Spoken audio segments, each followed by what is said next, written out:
Hello ladies and gentlemen, this is James Steiner and welcome back to Hate Plus. It is August 28th and it's my birthday, but I'm not going to dwell on that because I'm not going to do really anything special. Just waiting for my brother to get back from work and all that fun stuff, then we can celebrate. Anyway, so let's extract some more documents, shall we? Let's go to the unread. Okay. So this is a while before the coup still. This was right around when the shipmaster, I'm just going to refer to him as the shipmaster at this point. That's when he became the leader of everything, essentially, aboard the ship. So, let's see what C has to say. Oh, so this is the little sister then. Okay, now we know who it is. Thank you for that. The Omi Soon. Dear Mom, I don't have anyone to talk to right now. Normally I'd just confide in Yun Ah, but she is what I need to talk about. Ooh. The music just got really grim there, Jesus. Our maid, Miss Huang. Oh, Yun Ah and Mi Soon had their own maid. Okay, I think you mentioned that before. Our maid, Miss Huang, told me something I do that helps is to write a letter but then never send it, and then she said maybe that'll help. I sure hope so. Well, who better to address it to than you, since I couldn't send it to you even if I wanted to. I don't think you ever would have had advice, but I don't know. I'll give it a shot anyway. Oh, so Mom's dead? That's nasty. That is not healthy. I'll just tell that right now. It's just that lately she's been so absorbed by this Chief Counselor Ryu stuff. It's all Ryu, all the time. I know it sounds like I'm jealous, but it's not that at all. Okay. I mean, I'd never be jealous of her. That would just be being ungrateful. Maybe. She doesn't owe me anything, I know. I'd never ask that. It's just obsessive. She doesn't even realize it. Lately, all she talks about is her plans to change the Mugunghwa with Ryu. She is really serious about it. It's all Ryu will overthrow the state, this, and we'll establish a new dynasty together, that. And I mean, she's big sister Yun Ah. If anyone can do it, it's her. I just worry. What if there isn't room for me in her future? Oh. Yikes. Yeah. Why does this woman think that this is a good idea? There's something that still bothers me. Why does her sister still think that bringing you back to that very misogynistic dynasty is a good idea? You know that whole motherhood credit thing? No, of course you don't. You're dead. Well, it's a new tax thing where basically they pay you for being a mom. You'd probably like that. Anyway, she was telling me that pretty much she was responsible for introducing that as a bit of law. Okay. I mean, she's not on the council or anything. It came from someone else. But it was her idea. At first I thought it sounded great. And I was really proud of her for managing to make that happen. Here comes the caveat. Then she started talking about it, how the whole idea was to make more people get married, and okay, fine, I guess that sounds kind of romantic, right? But then she keeps going on and like she wants everyone to get married and have kids right away. She says that it's a moral imperative for girls to marry a man and have kids or else the ship will die off forever. So this woman did get a hold of the research and she realizes what's going on. Okay, so, things are starting to make a lot more sense, how this whole came about. Okay, so in order to force people to make them marry each other and keep the population of the ship up, they had to bring it back to the old dynasty ways and basically make it so that you have arranged marriages made by the parents so that there are then heirs. That way they keep the entire population up, because there's been a decrease in the amount of kids that are being had. Not just because women are getting more educated, but also because of the research. The ship's nuclear, I think it's nuclear or something similar to that, it's directly affecting birth rates. It's making them have fewer and fewer people as time goes on. So that's making it really hard for them to maintain the population. So in order to ensure that there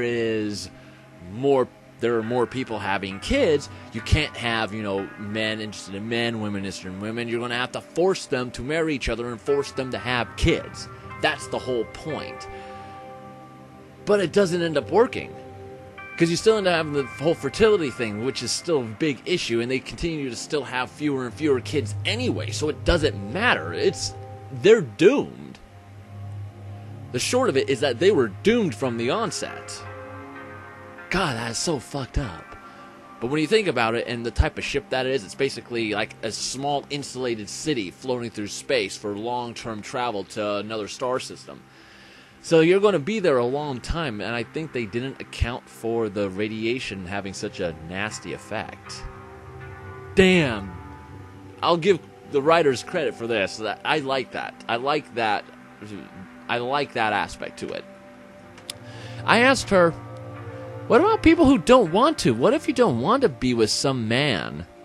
That's awful, believe me, I'd know. Sorry, Mom. I guess that's an explanation for another time. Not that it really matters or anything. Point is, I'd never want to be with anyone but Big Sister Yun Ah.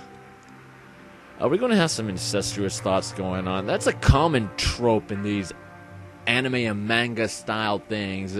Incest is a very common trope. It's starting to get a little old. Everyone should, she said. There's nothing more important than reproduction. When you put it that way, you sound like a complete control freak. I don't agree with that.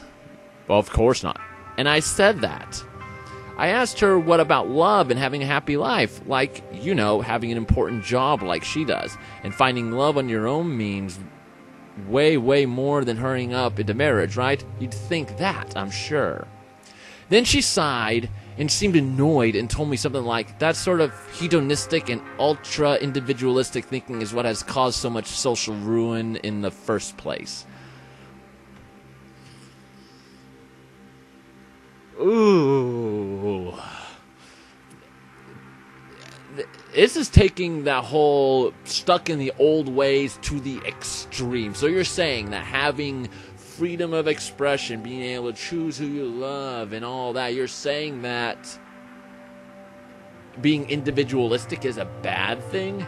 I'm sorry, lady, but you're in the wrong time period. That's something that you would hear back in the old Chinese dynasties in the pre-1000s or so. Sorry, lady, you are in the wrong time. And it wouldn't be coming from a woman. It'd be coming from a man. So there's a certain disconnect here, but at the same time, I understand the reasoning. But the whole execution is completely counterproductive and is very anti-woman in the extreme. I hate that. I'm having trouble remembering her exact words. People worry about their selfish desires instead of worrying about their duties for the future. Wouldn't you agree that ensuring a functional future is more important? That's sort of the thing about her. It's impossible to disagree with her.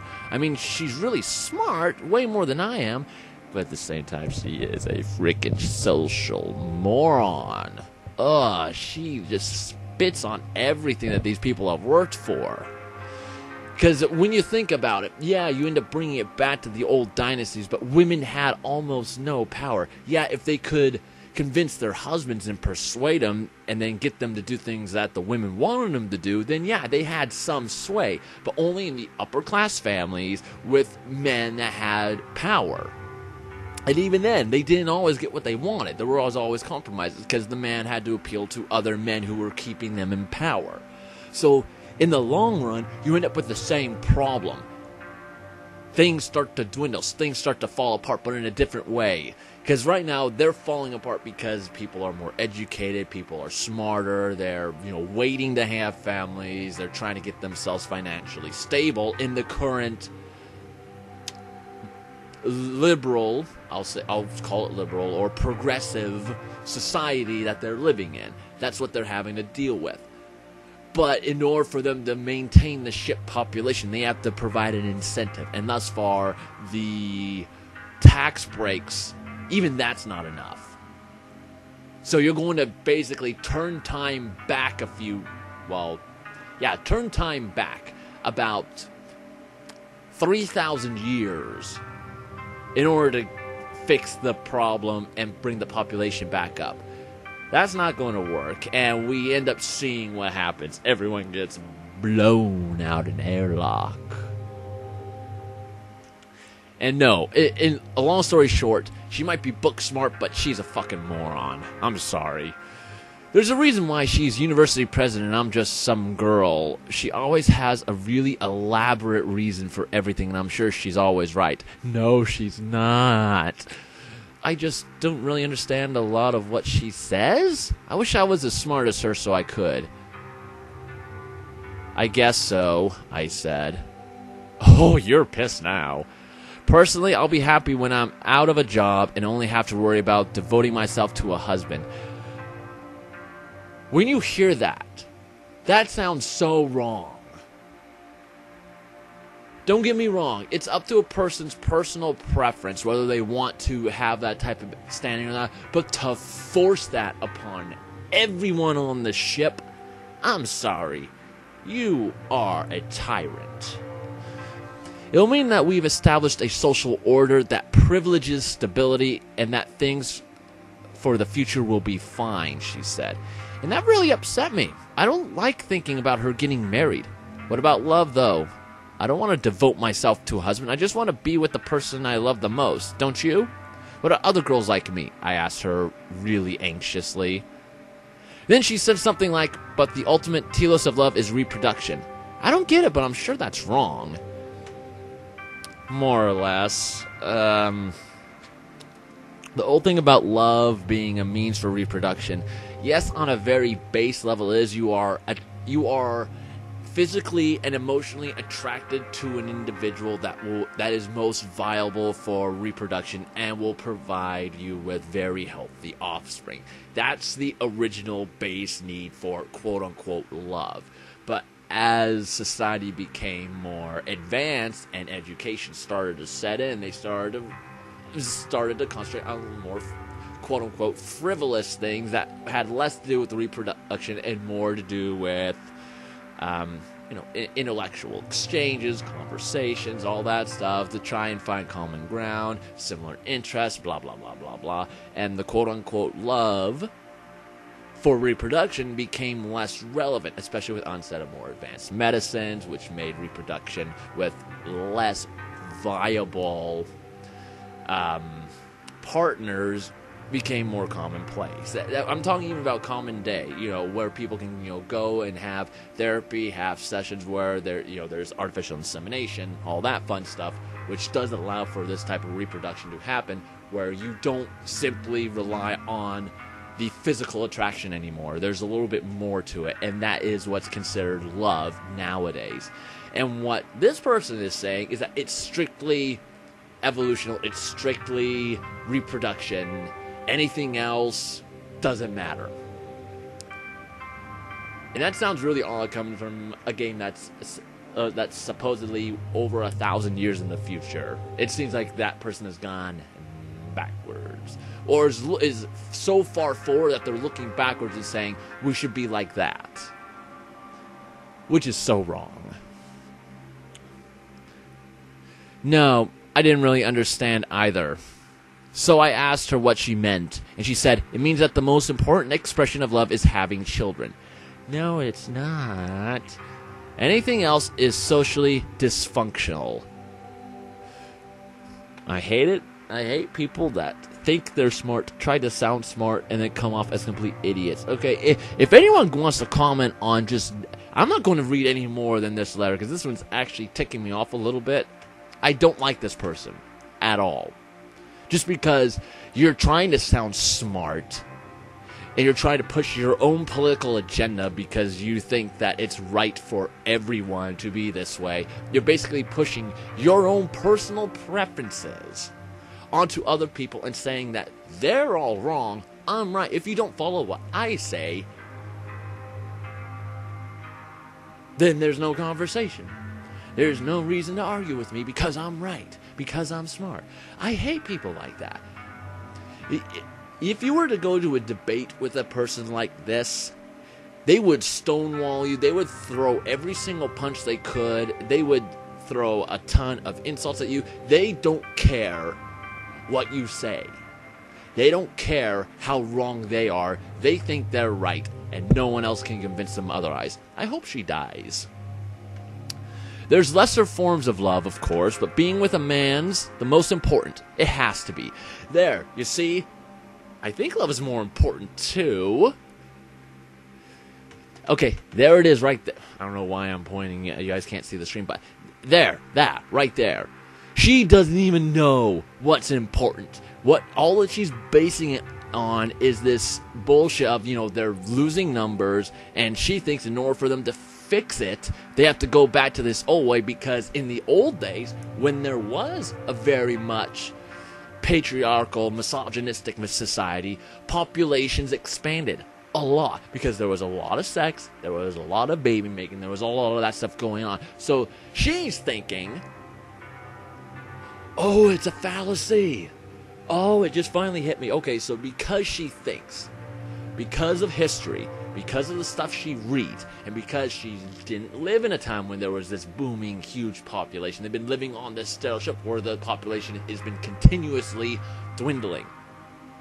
So if you look back at history, and you look back at, say, the 1400s, 1500s, 1600s, this is so far in the future that they might think, scholars might actually think that in order for you to bring the population back up, you can't have people who are well educated. You can't have a society where there is quote-unquote love. So you would have this natural digression. You would have people thinking, oh, in order for us to bring the population up, if all of this stuff isn't working, how do we fix this?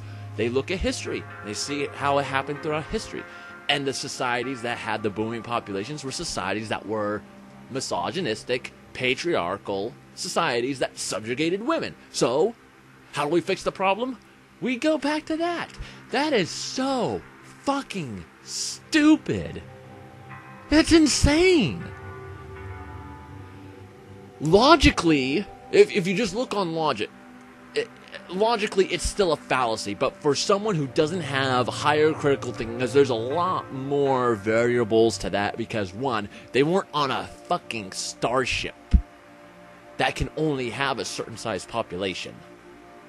That's number one there. And then number two, they had the disposable resources to maintain that type of population growth.